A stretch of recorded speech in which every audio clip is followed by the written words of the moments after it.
el día de hoy. Yo soy el doctor Christian Gebhardt, como ya me conocen, y el tema de hoy va a ser VIH y VIH avanzado.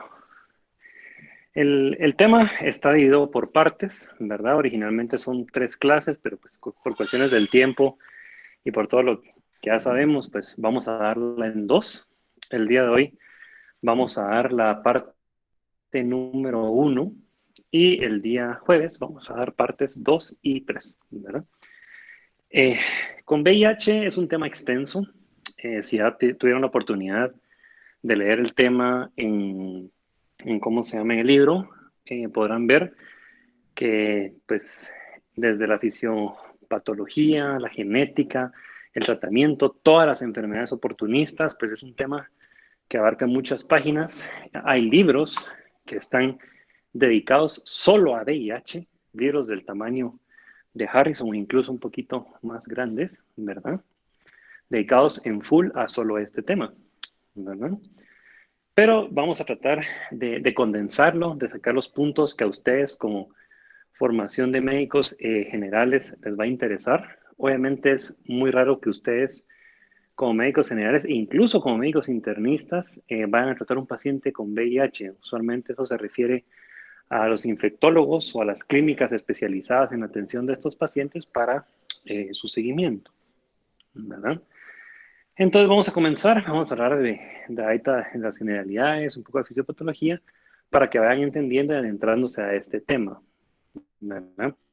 Ese es un tema que me gusta mucho, ¿verdad? Yo trabajé para la clínica por un poquito más de un año, directamente viendo pacientes con VIH y como se llama, y pues sigo teniendo en contacto con la clínica de atención integral de VIH en infecciones crónicas, que va el nombre del doctor Carlos Rodolfo Mejía Villatoro, que está, pues básicamente pertenece al Hospital Roosevelt, ¿verdad? Tal vez ustedes cuando ya realicen su práctica van a tener la oportunidad de conocerla, ir a dejar muestras ahí. Y pues, debido a esta experiencia del tema, pues vamos a hablar ahorita de esto. Pasemos a la siguiente. Bueno, para empezar, el VIH, la primera aparición documentada fue en Estados Unidos en 1981. Se cree que el VIH ya apareció mucho tiempo antes, pero la primera documentación que tenemos de la enfermedad fue en este año. Como seguramente sabrán o habrán oído, pues las primeras documentaciones fueron en hombres homosexuales, por lo mismo que se creyó en su momento que esta enfermedad solo afectaba a hombres homosexuales. Ahorita ya sabemos que afecta a todas las personas del mundo, o pues puede afectar a todas las personas del mundo, pero en ese tiempo esta era la creencia.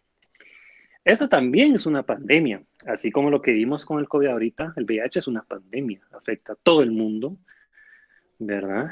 Pero es algo que a veces queda en el olvido o se nos olvida que está presente, como muchas otras pandemias, como la diabetes, como la obesidad, que hay, ¿verdad? Entonces, y es un problema actual, un problema que se sigue estudiando, que siguen saliendo nuevos medicamentos, nuevas teorías, nuevas, ¿cómo se llaman? Conocimientos sobre su fisiopatología. Entonces, es un problema que está en constante estudio, ¿verdad? Y como afecta a todo el mundo y nos puede afectar a todos, entonces es algo que sí estudian arduamente, ¿verdad? Como lo mencioné, es una enfermedad pues extensamente estudiada y evaluada. Puede encontrar miles de artículos de VIH. Posiblemente ahorita, como mucha investigación se derivó hacia COVID, tal vez no tanto, pero aún así siguen apareciendo artículos nuevos sobre esta enfermedad. Y como les digo, no solo de medicamentos nuevos, sino de nuevas afecciones, nuevas mutaciones, nuevos pronósticos. O sea, hay mucho que todavía ver de esta enfermedad y de este virus, ¿verdad? Es un virus muy peculiar, como vamos a ver a continuación. Siguiente. Bueno, a nivel mundial hay aproximadamente 36.7 millones de personas viviendo con VIH y de estas, pues 2.1 millones son menores de 15 años, ¿verdad? Un aproximado de 1.8 millones de casos nuevos por año a nivel mundial Y el grupo que mayormente es afectado es el grupo de los 15 a los 24 años. ¿Por qué se preguntarán? Pues es usualmente en la etapa donde inicia la vida sexual, aparte que es donde la persona tiene menos madurez y por lo general, dependiendo de la población que se encuentre, menos conocimiento, menos educación sexual, que es un problema, y por lo tanto más chance de infección, ¿verdad? Más chance de adquirirlo en estas edades. También donde obviamente por el desarrollo hormonal del paciente, pues está más propenso a buscar experiencias sexuales nuevas y por ende, pues más propenso a contagiarse. Es más prevalente en heterosexuales. Bueno, pero yo he oído más de esto en homosexuales. O sea, sé que hay en heterosexuales, pero ¿cómo así más prevalente? A lo que se refiere es que si contamos de los millones de personas que están infectados, ¿cómo se llama? Pues sí, va a haber más heterosexuales infectados que homosexuales. Si lo vemos por porcentaje de población heterosexual, sí es menor, ¿verdad? Porque más porcentaje de la población solo homosexual sí está más infectada que la población heterosexual. Pero en números, ¿cómo se llama? Brutos, es más prevalente en heterosexuales, porque obviamente la enfermedad ahorita ya está pues totalmente diseminada.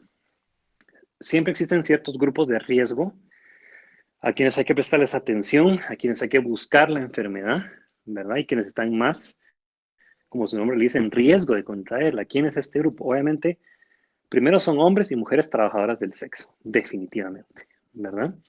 Esto es a lo que se dedican, a cómo se ganan la vida, ¿verdad? Y es muy común que terminen teniendo las relaciones sexuales sin protección, ¿verdad? Por diversos motivos, entonces pues están más en riesgo. Todo lo que es la población uniformada, militares, policías, ¿verdad? También, sobre todo porque usualmente los están moviendo de lugar de trabajo, ¿verdad? Más que todos los militares los mueven eh, de un lado para otro para cubrir ciertos puestos, ¿verdad? Entonces están más en riesgo de contagio con muchas otras personas.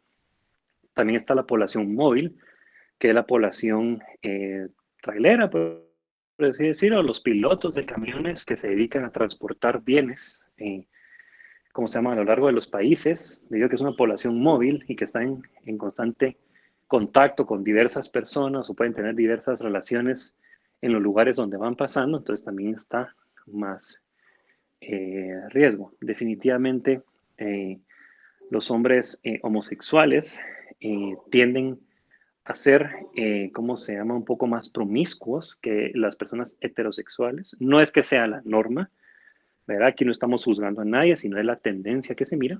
Entonces también es un eh, grupo de riesgo. Y a grandes rasgos, también todo paciente o toda persona que ya inició una vida sexual activa, pues va a estar en riesgo, ¿verdad? Bueno, sigamos. Ahora, números a nivel de Guatemala. Los datos son un poco viejos porque ya saben que aquí el sistema a veces es un poco difícil la recopilación de estos datos estadísticos, pero más o menos hay 65,000 pacientes viviendo con VIH en Guatemala. De los casos notificados y registrados hay 32,000 y pues sin aumento. Y de estos, lastimosamente, solo un pequeño grupo, 11,580, están en tratamiento antirretroviral. ¿Qué departamentos son los que tienen mayor incidencia y prevalencia de esta enfermedad? Pues Guatemala, de plano, porque es la capital donde más gente hay. Entonces, definitivamente aquí va a haber más casos. Escuintla, Retaluleu, Izabal, Petén, San Marcos y Suchitepeques. Si se dan cuenta, son poblaciones que ya se tengan en contacto, son costeras o que sean de paso o que sean fronterizas, ¿verdad? Por lo que estábamos hablando de los grupos de riesgo. La Clínica de Atención Integral de VIH e Infecciones Crónicas, que lleva el nombre de uno de los ex jefes de departamento de medicina interna, que lamentablemente falleció, que es el doctor Carlos Rodolfo Mejía Villatoro, es como la principal clínica de Guatemala que atiende a estos pacientes. Incluso vienen pacientes de otros países a tratarse a la clínica y por ende es las que lleva el mejor registro de pacientes, las que les da el mejor seguimiento, las que va a buscar al paciente nuevo infectado, ¿verdad? Las que envían tratamiento, no solo medicamentoso, sino psicológico, de apoyo social, de todo. Entonces, muchos datos a veces que se encuentran a nivel de país sobre VIH, un gran porcentaje viene de los datos de esta clínica, ¿verdad? Por el flujo de pacientes que llegan. También está certificada por la CDC de Atlanta, ¿verdad? Eso quiere decir que las pruebas que se corren, el tratamiento que se da está certificado a nivel mundial. Entonces no tienen nada que envidiarle a laboratorios de otro.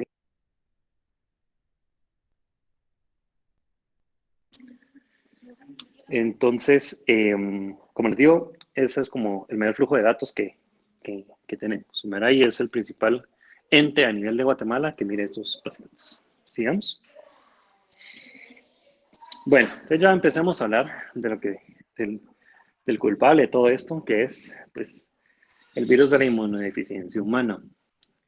Hay dos tipos, VIH1 y VIH2. En Guatemala solo existe el VIH1 y el VIH2 que se reserva a poblaciones africanas, ¿verdad? Pertenece a la familia Retroviridae y su familia Lentivirus. Se divide en grupos, siendo el más prevalente el M, y en subtipos de la A a la K. VIH1 es el que prevalece a nivel mundial. Es el virus que, cuando uno habla de VIH, usualmente uno se refiere a VIH1, ¿verdad? VIH2, como les digo, sí, también puede infectar a los pacientes, pero es un virus que es, por así decirlo, más torpe, tiene mucho error genético, entonces, si bien puede infectar a los pacientes, no se reproduce tan bien como el VIH1, es un poco menos infeccioso, ¿verdad? Y como les digo, no, la aplicación es torpe por el tanto error genético que tiene en sí intrínseco. Entonces, ¿cómo se llama? No, o sea, sí nos preocupa, pero por el momento no lo tenemos acá y como les digo, casi que se circunscribe al continente africano, ¿verdad? Donde sí lo tienen los dos, obviamente, ¿verdad? Entonces, pues, más que todo ahorita, cuando hablamos de VIH es VIH1, ¿verdad? Igual el tratamiento de VIH1 y VIH2 es básicamente lo mismo. Entonces, ¿cómo se llama? Esto es lo que nos vamos a enfocar. El VIH tiene muchos genes. Es uno de los genomas que más estudiado están, ¿verdad? Ya se han identificado pues, los tres principales, que es el gen GAC, que es el gen POL y el gen ENF, ¿verdad? POL es de polimerasa, es el gen que pues, va a transcribir lo que son las proteínas, las enzimas que utiliza el VIH para su replicación, ¿verdad? Integrasa, polimerasa y transcriptasa inversa. Pero proteasa y transcriptasa inversa, ¿verdad? Que son las tres enzimas principales. ENF, que es lo que es las proteínas de envoltura, y GAC, pues todo el resto del contenido. Aparte de otros genes que determinan qué tan virulento es, qué tan infeccioso es y otras cosas, pero en general estos son los genes principales y a los que uno pues, les pone atención, porque mucho diana del tratamiento antirretroviral va enfocado a qué producen estos genes y en el diagnóstico lo mismo que lo vamos a ir viendo en su momento, ¿verdad? Sigamos. Bueno, esta gráfica que están viendo aquí, el ciclo de replicación, es de las más importantes, ¿verdad? Y es de las que tal vez sí hay que irse, tenerlo siempre en cuenta, porque aquí está lo que es en general el tratamiento de VIH, aquí está, ¿verdad? En cada fase del ciclo de replicación es a donde van dirigidos los medicamentos, el tratamiento antirretroviral de esta enfermedad. Entonces, con el VIH, ¿cómo se llama? Llega, tiene dos, ¿cómo se llama? Receptores, GP120 y GP41. Esto le permite unirse a las células utilizando el receptor CD4, por eso es que esta célula es la que va a ser la más afectada, junto con los correceptores CCR5, que aparece ahí, y otro que se llama CXCR4. La importancia de los correceptores en VIH es que si la célula carece de un correceptor, el VIH no se puede unir, no puede ingresar a la célula y por ende la persona no se infecta. De hecho, hay una población en África de mujeres que carecen del receptor CCR5 y por ende son inmunes al VIH, ¿verdad? ¿Por qué no tienen el CCR5? Alteraciones genéticas, todavía no se sabe muy bien, ¿verdad? ¿Qué efectos pueden tener? Aparte de esto, por carecer de ese correceptor, se sigue estudiando, pero es algo interesante, que el VIH necesita este correceptor junto con el receptor CD4 para poder ingresar a la célula. Entonces, ya anclado el VIH a este receptor junto con los correceptores, pues la célula interioriza al VIH y por ende todo su contenido, ¿verdad? Donde va el ARN viral con todas las enzimas y todas las proteínas de estructura. Ahí con el ARN viral es donde viene la acción de la transcriptasa inversa o transcriptasa reversa, como le quieran llamar, y convierte el ARN en ADN.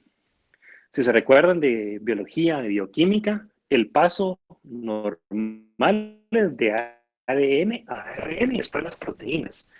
Aquí lo va al revés, que es una de las peculiaridades de este tipo de virus, de los retrovirus, que van en sentido contrario de la normalidad. Entonces ya la transcriptasa inversa convierte ARN en ADN, ¿verdad? Y lo que hace después es que la integrasa, que es la siguiente enzima, ese ADN viral lo integra, lo mete, ¿verdad? Al genoma de la célula huésped, ¿verdad? Te lo va a meter. ¿Qué va a pasar después? Por la replicación normal celular, ese ADN que ya tiene la información genética del VIH, ese ADN se va a volver a ARN y después la proteasa, ¿se recuerdan que es la que corta el ARN para sacar las proteínas necesarias? Va a cortar, ¿verdad? Va a sacar las proteínas necesarias para la replicación del VIH, va a sacar otra proteasa, otra transcriptasa inversa, otra integrasa, las proteínas de estructura, de envoltura. Entonces, va a sacar todas esas proteínas, las cuales se van a la periferia con la misma membrana de la célula. Van a hacer, ¿cómo se llama? Su cápside y pum, sale un nuevo virión a seguir infectando más células, ¿verdad? La importancia de estas tres enzimas en particular, ¿verdad?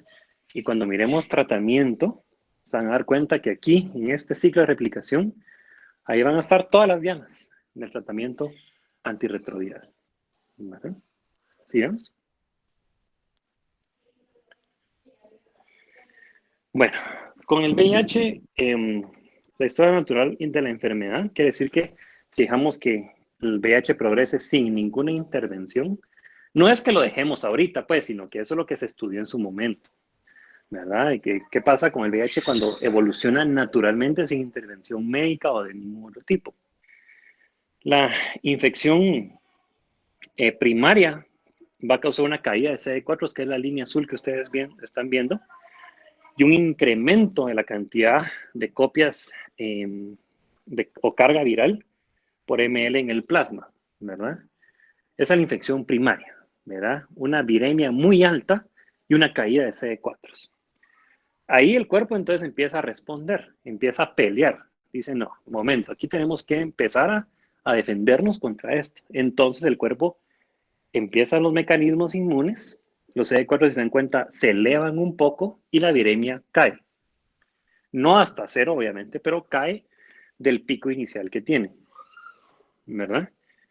De ahí, con el paso de la enfermedad, con la replicación viral continua y entre más CD4 se vayan afectando, estos van cayendo, cayendo, y la carga viral pues va subiendo hasta presentar ya síntomas constitucionales, después enfermedades oportunistas y eventualmente la muerte.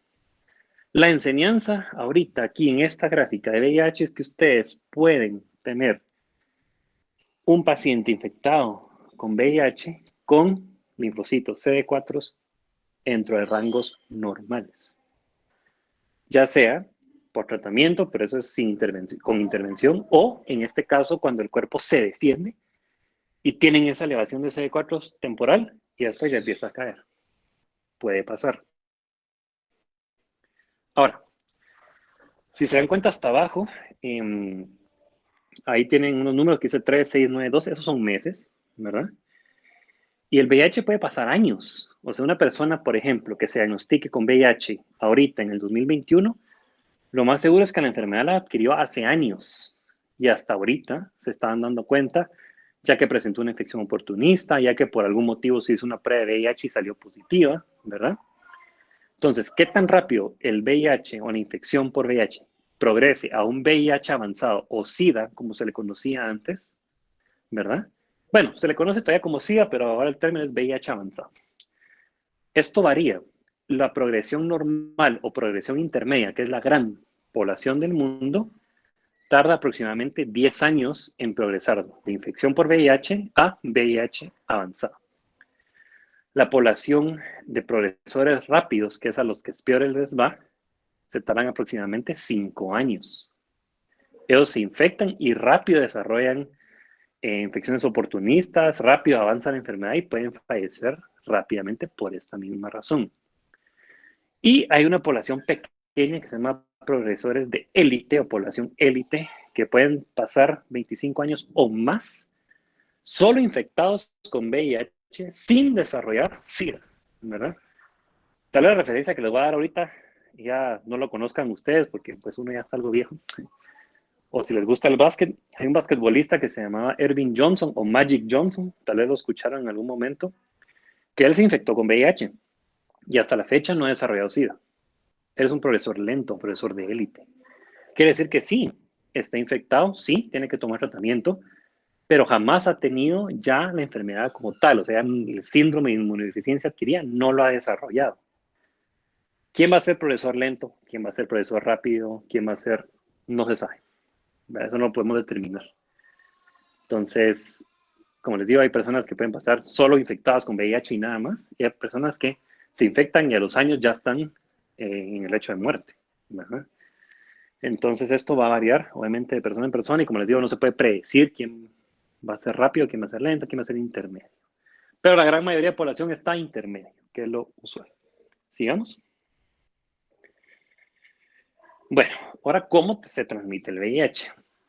Más del 95% de la transmisión de VIH es sexual, ¿verdad?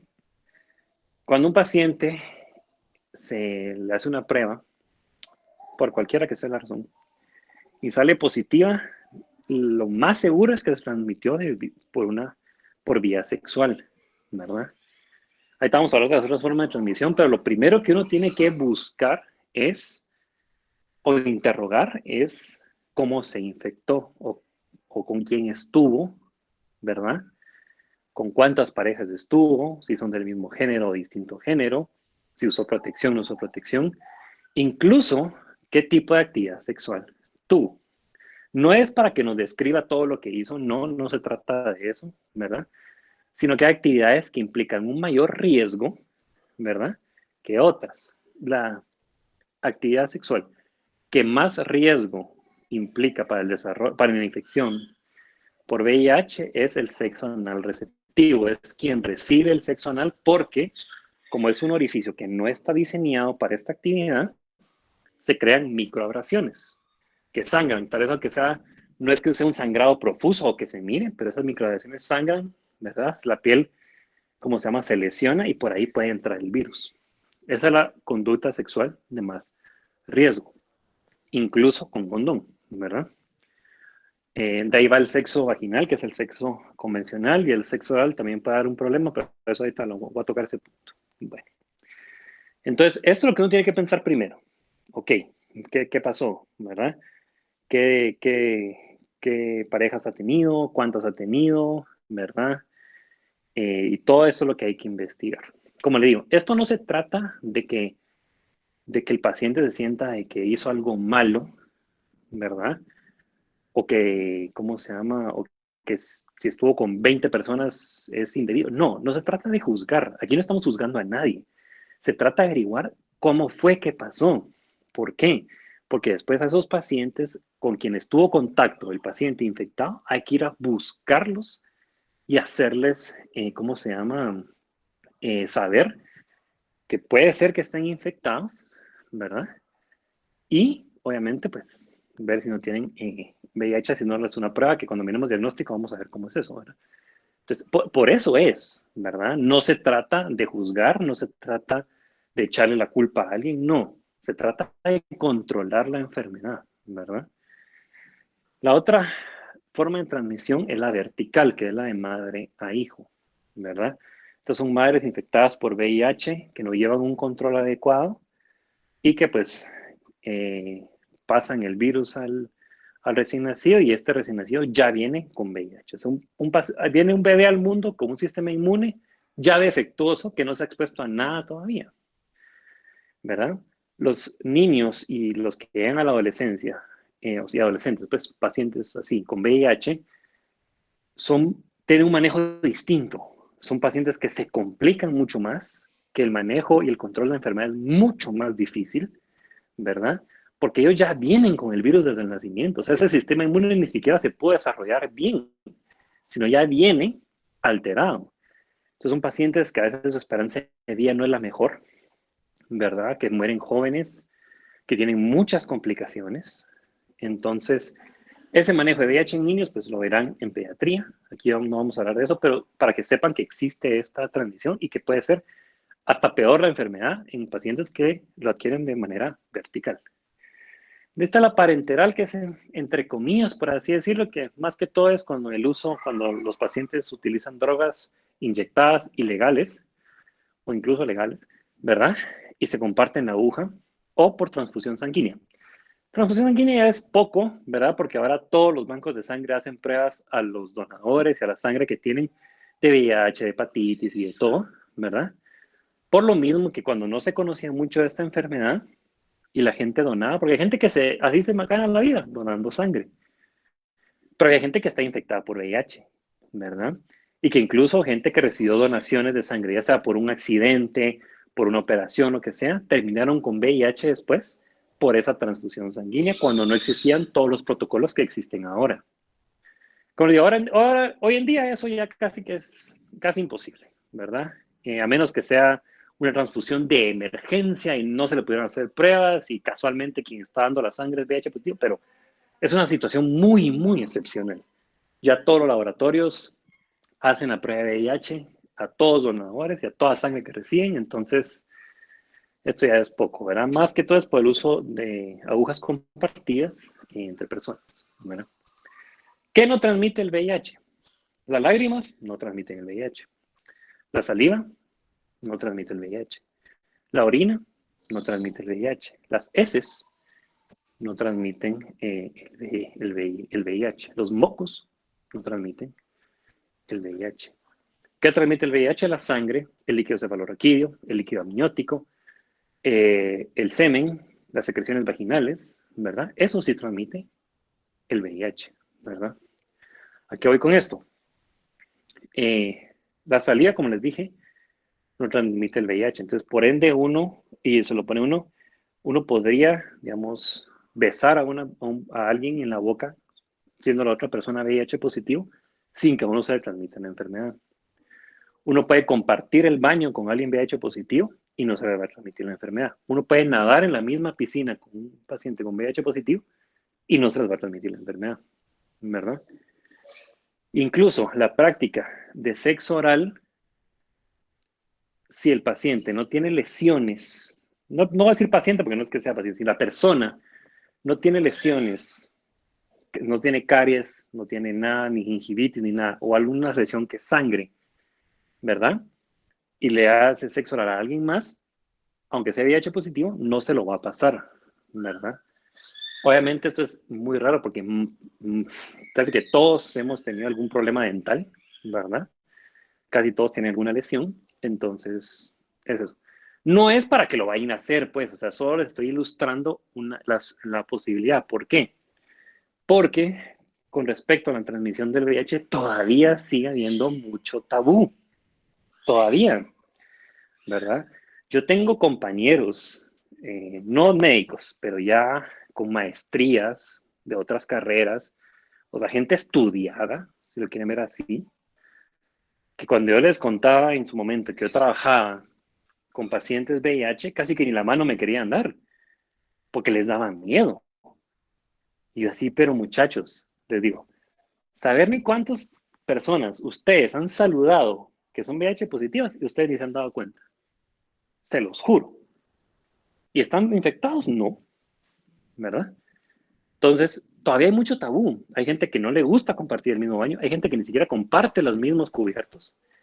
¿Verdad? Que les tienen un set de cubierto, de vaso y todo aparte.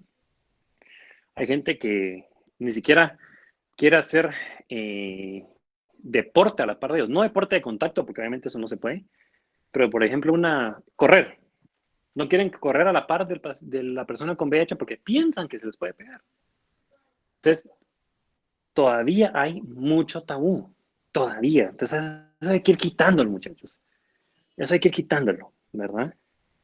Tampoco es que se van a estar exponiendo a cada rato, ¿verdad? O tentando así con juegos, ¿verdad? Pero pueden saludar a alguien en la mano, pueden abrazar a alguien con VIH, ¿verdad? Pueden tener una conversación con alguien con VIH en, en época prepandemia sin mascarilla y no iba a pasar nada, ¿verdad? Pero, como les digo, hay gente que todavía tiene mucho tabú, mucho, ¿verdad? Entonces, por eso es lo de recalcar en los métodos de transmisión. ¿Sigamos?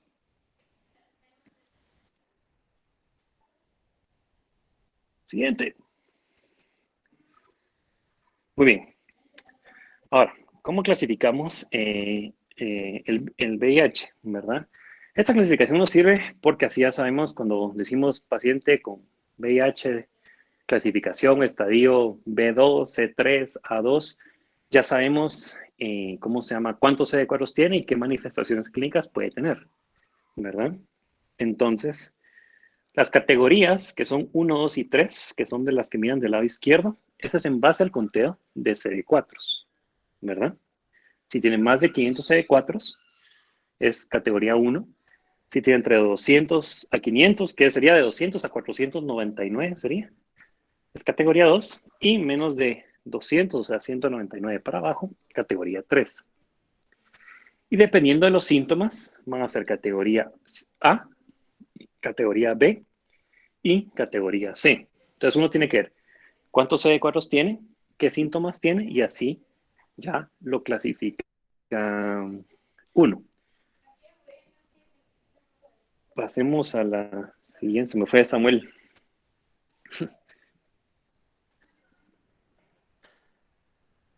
Samuel está ahí. Ya no miro la presentación.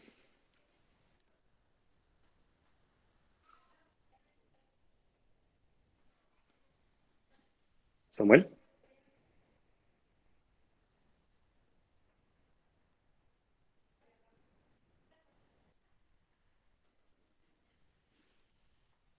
Ahí estamos. Bueno, entonces pasemos a la siguiente. Ahí está. Bueno, entonces, ¿cuál es la categoría A en relación a síntomas? Es la que se conoce como asintomática o síntomas comunes. A veces cuando es asintomática la enfermedad, la ponen como categoría N, pero eso casi no se usa, usa en categoría A. Entonces, ya sea, como le digo, que no tenga síntomas, o sea, ni un síntoma, o que tenga, ¿cómo se llama? Síntomas comunes. O sea, lo que me refiero con comunes es síntomas que pueden aparecer en múltiples enfermedades o incluso en múltiples infecciones virales. Entonces, ¿qué síntomas van a ser? Linfadenopatía generalizada, persistente, que son pues, la presencia de nódulos. ¿Qué virus les pueden dar nódulos? Todos, ¿verdad? Todos los virus que se les ocurra pueden dar nódulos o ganglios, ¿verdad? Hepatomegalia, que eso lo pueden dar infecciones virales, lo pueden dar, ¿cómo se llama?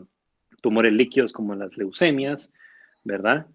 Esplenomegalia, lo mismo, incluso en cirrosis puede haber esplenomegalia, parotiditis, igual, o infecciones respiratorias altas, también puede haber fiebre, mialgias, artralgias, ¿cómo se llama? Fatiga, o sea, son síntomas que pueden aparecer en otras infecciones virales o en general en cualquier otra enfermedad no no VIH, ¿verdad?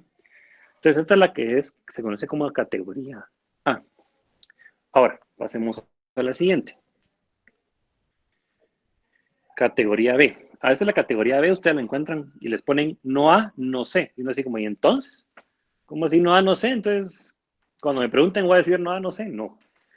La categoría B lo que ilustra es enfermedades que aparecen cuando la inmunidad está comprometida. No necesariamente por VIH, sino que comprometida. ¿Qué enfermedades comprometen la inmunidad? Diabetes mellitus, insuficiencia renal crónica, lupus eritematoso sistémico, cáncer, por mencionar algunas. Entonces, esta categoría nos dice algo está pasando con la inmunidad del paciente. Esa inmunidad, ese sistema inmune no está bien. Puede ser que no sea por VIH, pero no está bien, ¿verdad? Entonces, ¿qué vamos a encontrar aquí? Angiomatosis basilar, candidiasis vaginal, oral o faringea, síndromes constitucionales, púrpura trombocitopénica, neuropatía periférica, herpes zóster, que tenga 2 episodios en más de un dermatoma. O sea, son enfermedades que dicen la inmunidad no está bien, ¿verdad? Hemos tenido pacientes diabéticos con herpes zóster, sí, y no tienen VIH. He tenido pacientes con falla renal crónica que tienen cándida oral y faringea, sí, y no tienen VIH. O sea, solo está diciendo hay un compromiso en la inmunidad, ¿verdad? Obviamente también puede ser por VIH, pero como les digo, esto es lo que nos ilustra esta categoría. Pasemos a la siguiente, que esta sí es la definitiva, que es la categoría C, que estas los que llaman enfermedades definitorias de SIDA, ¿verdad? O sea, el paciente tiene una de estas enfermedades, uno automáticamente lo primero que tiene que ir a buscar es VIH. Y casi el 100% de las veces va a estar positivo. ¿Por qué? Porque estas son enfermedades que aparecen cuando la inmunidad está muy comprometida, la inmunidad está por los suelos, cuando los CD4 están, ¿cómo se llama?, muy disminuidos, ¿verdad? Cuando la carga viral o la viremia está elevadísima, ¿verdad? Entonces, son estas enfermedades que aprovechan, por eso se llaman enfermedades oportunistas, que la inmunidad está baja para ingresar.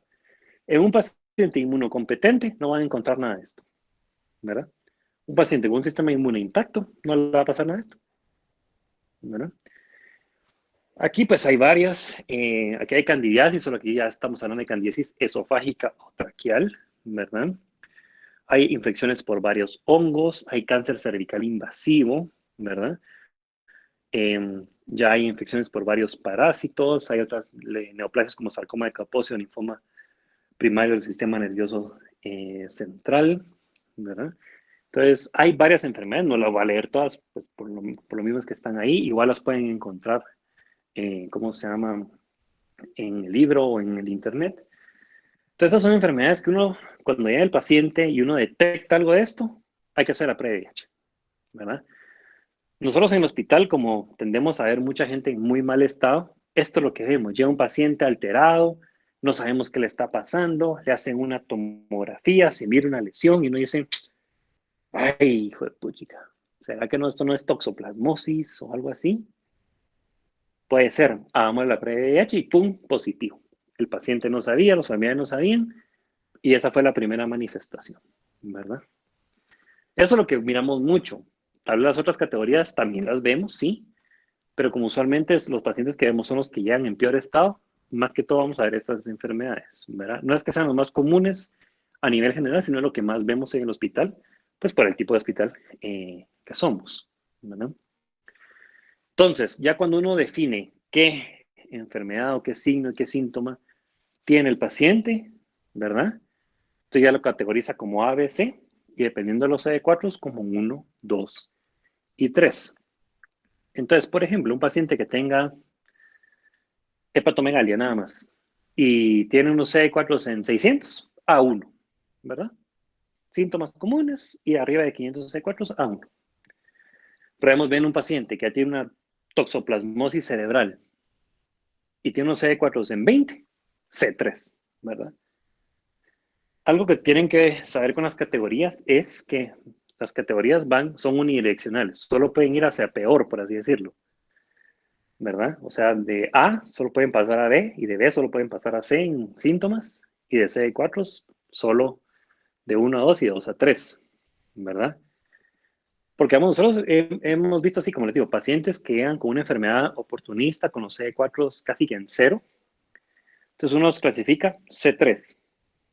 Digamos que el paciente logra salir de la enfermedad, empieza con su tratamiento y todo, y cuando uno lo mira en un año, ya viene nítido, sin enfermedad ni nada.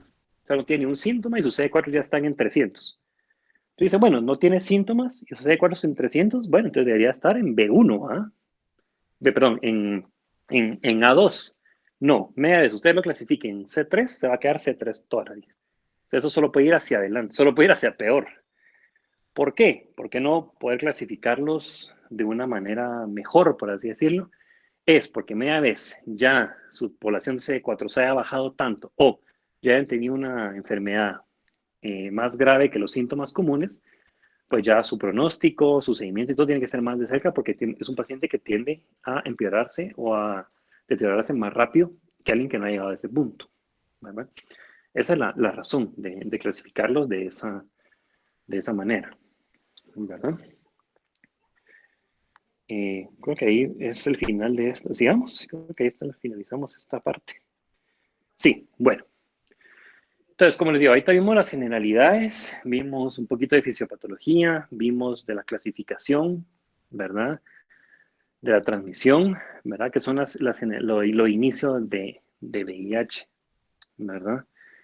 Eh, como les digo, es una enfermedad, ahorita resumimos mucho, ¿verdad? Porque no me interesa tanto que sepan tanto de genética, ¿verdad? O de traslocaciones, un montón de cosas así, no, sino de las cosas generales, cómo se transmite, ¿verdad?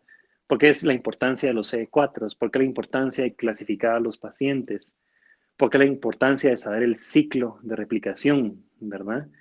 O sea, eso es lo que interesa a este nivel que ustedes están, ¿verdad? Como les digo, el VIH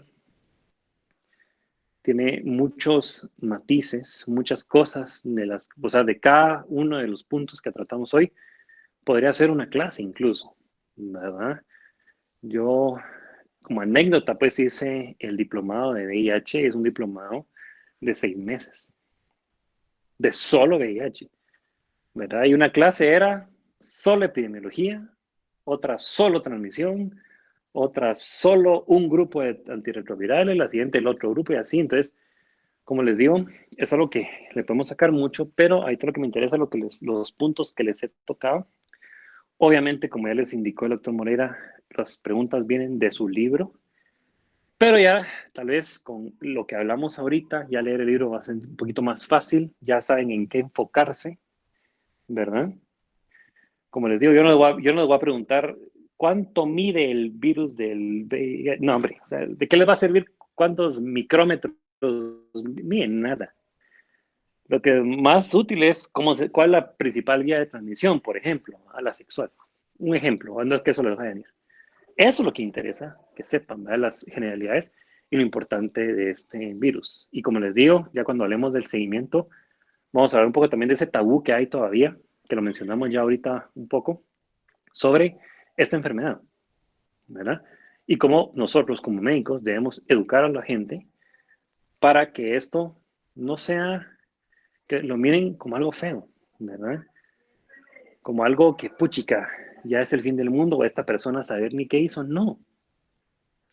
Yo siempre comparo el VIH con enfermedades como hipertensión arterial y diabetes porque el tratamiento cuando lo vean va a ser así, una pastilla al día, dieta, y ya. ¿A qué le suena eso? A hipertensión arterial, por ejemplo. Es una enfermedad crónica que se puede controlar, ¿verdad? Entonces, terminamos el día de hoy con esta primera parte. Ya el día jueves, creo yo, vamos a ver lo que es diagnóstico y tratamiento y seguimiento de esta enfermedad. Y pues ahí vamos a hablar de todo lo que concierne a estos temas referentes a esta enfermedad. No sé si alguien tiene algún comentario.